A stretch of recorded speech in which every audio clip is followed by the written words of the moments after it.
Kita ngopi dulu ya, santai. Kopi. Oke.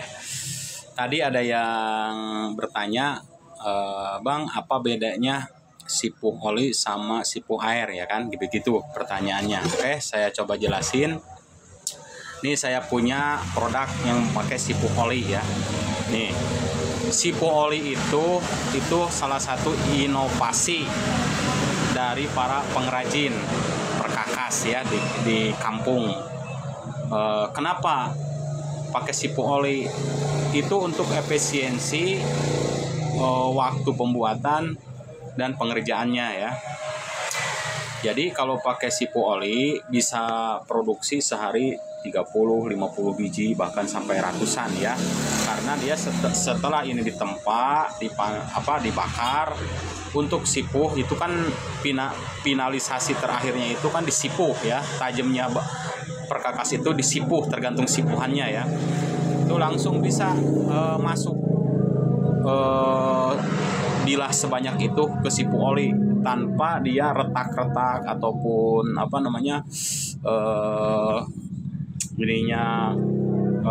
gagal gitu.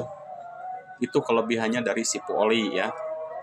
Yang jadi masalah ketika habis sipuh itu diasah pakai mesin berulang-ulang sehingga ini bilah menjadi panas. Apa cirinya diasah berulang-ulang ini?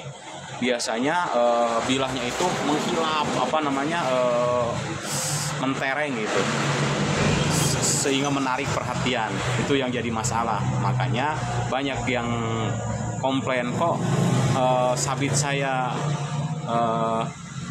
gampang tumpul atau susah, karena itu tadi diasahnya terlalu berulang-ulang oleh mesin sehingga panas, mengakibatkan dia sipuhannya itu kembali mudah ya, nguras sipuh ya. Nah, ada juga nih yang sipuh air. Nih contohnya, ini sipuh air. Ini sipuh air ya. Jadi kalau sipuh air itu pembuatnya itu sangat terbatas karena dia proses dari finishing terakhir dari tempa sama dibakar itu dia dicelupin ke air satu-satu ya. Nggak bisa kayak tadi oli banyak langsung 30 biji 50 biji masuk ke oli.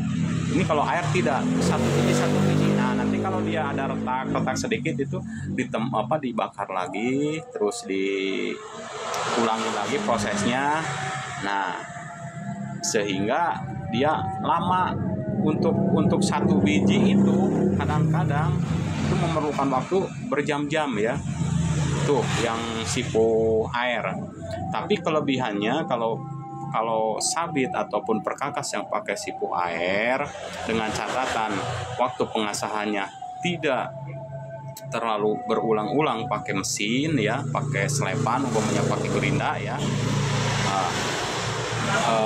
Ini sampai dia habis ini bahannya sampai sini karena pemakaian itu tajamnya tetap awet, tajamnya, diasahnya juga mudah. Itu kelebihan dari sipuh air. Cuman itu jarang sekali sekarang para pengrajin yang memakai sipuh air karena tadi itu keterbatasan waktu ya, mengejar waktu, apalagi kalau ada orderan banyak. Nah gitu. Nah ini salah satu sabit yang memakai sipuh air, jarang ya, sangat jarang.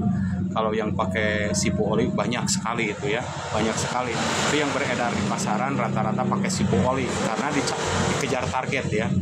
Jadi tips dari saya, kalau bisa usahakan cari sabit atau perkakas yang pakai metode sipuh air dan original ya.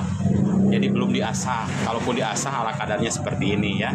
Ini ala kadarnya aja diasahnya. Tidak berulang-ulang sampai bilahnya panas gitu. Begitu tipsnya ya. Nah itu informasi dari saya. Semoga bermanfaat. Silahkan di komen, di likes ataupun di share. Mudah-mudahan informasi ini bermanfaat untuk kita semua ya. Terima kasih. Kita ketemu di season berikutnya. Oke.